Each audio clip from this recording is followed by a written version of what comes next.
Hello and welcome to Health Matters on Channels Television. Thanks for staying with us. I am Mary Alale Yusuf. An NCDC situation report dated January 28th puts the deaths from Lassa fever so far in 2018 at 22. As at the 25th of the month, about 297 suspected cases were reported from 13 states: Anambra, Bauchi, Benue, Delta, Ebonyi, Edo, Imo, Kogi, Lagos, Nasarawa, Ondo, Plateau, and Taraba. And even now, they may have increased. 10 healthcare workers have been affected in 4 states, resulting in 4 deaths. Hundreds of contacts have been identified. Lassa fever is a viral hemorrhagic disease spread through direct or indirect contact with the fecal matter or body fluids of rats. On the show with me today is a consultant infectious disease physician and head of the Infectious Diseases and Immunology Unit at the Lagos University Teaching Hospital, Idiraba. I have Dr. Iorhen Akase. You're welcome to the show. Thank you for having me. It's a pleasure. Let's quickly run through those symptoms, just quickly to refresh our memory. What are the symptoms of Lassa fever? Well, symptom-wise, Lassa fever is one of those diseases that has a very large spectrum of symptoms, but and all of them may not occur in every patient that has Lassa fever, right? Yes, it's so. But usually those ones that make us start thinking, it presents in the initial stages with fever, just like any other illness, and in the first few days, that may present just like malaria. But from 4th day or so onwards, headache, sore throat, chest pain, abdominal pain, that stomach, abdominal pains come up. Some people vomit and have diarrhea. And as from the second week, bleeding may occur, and subsequently they're going to shock, some lose consciousness, and then may die. So it's a wide spectrum, of course, knowing that a large majority may remain without symptoms. Okay. The largest majority of our people that come across without symptoms. Yes, I don't have symptoms. Okay, yes, 4 health workers have lost their lives as a result of this latest bout. What do we lack by way of, what do we lack in our health institutions? Something must be wrong somewhere. Yeah, I agree. It's unfortunate that most times we get to know that there's an epidemic when healthcare workers have already lost their lives. And for Lassa, it's entirely unfortunate because it is entirely preventable. What we seem to lack essentially is what we call a concept called epidemic preparedness. Epidemic preparedness. Preparedness. Yes, it's a concept that is made up of there are a number of components.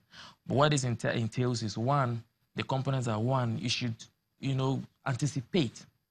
Or predict, especially diseases like Lassa that have clear patterns of, peak incidences. You should be able to anticipate and predict, and then detect early, and then respond rapidly and accurately. So when this is not in place, it's always a problem. Things come and they take us unawares. So I think this is one core thing that, is an issue for us. And, being prepared, as an epidemic, when an epidemic occurs, what happens is that there's a lot of panic.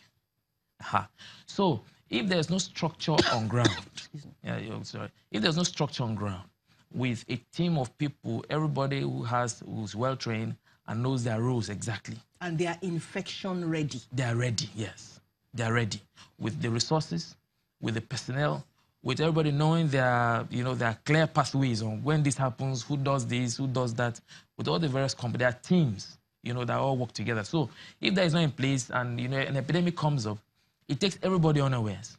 And the first person, like I said, if there's no anticipation or suspicion or, will be the doctor alertness, or the nurse. That's right. And they come, by the time somebody suspects, somebody is already infected. Okay. Fever is one of the first symptoms. Maybe that's the problem. Yes. Fever can be anything. Yes. They say if you have a fever, you can take, some medication, but if the symptoms persist, see your doctor after 2 days.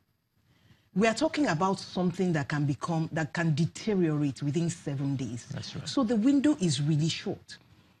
Are we going to begin to rethink our fever instructions? And should it be strict As in, once it's 2 days and the fever is still there, go to the hospital. Yeah, this instruction, well, you know, this issue of if symptoms persist, see a doctor.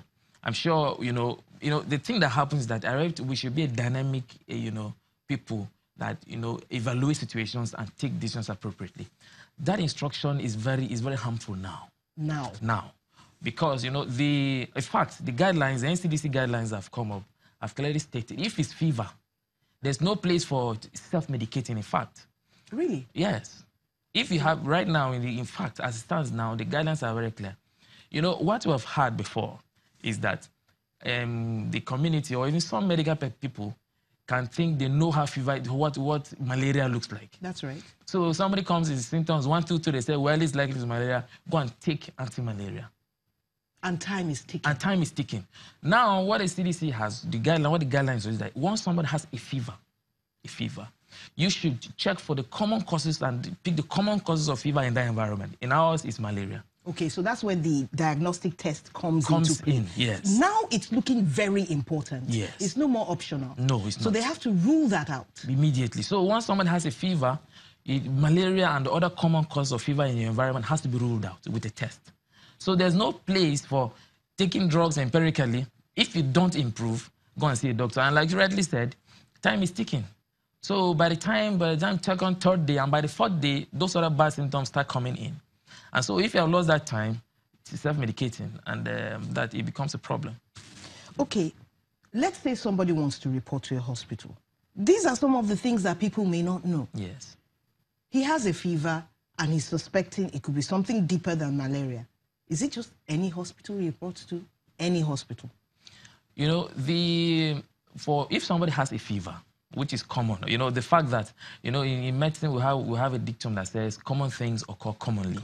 So if somebody has a fever, the medical personnel saying you have to think of common things first. Okay. So and this is what the CDC has done of recent, is that they have made the guidelines, available to all healthcare personnel online and elsewhere. So what happens is that people can go to any healthcare facility, and this malaria test can be easily done with what they call point-of-care testing, which can be done there within a few minutes. That can be done. So if it's just fever, any healthcare facility, you can report to any healthcare facility, and they should be able to do that test. There's what they call an alert sign. Okay.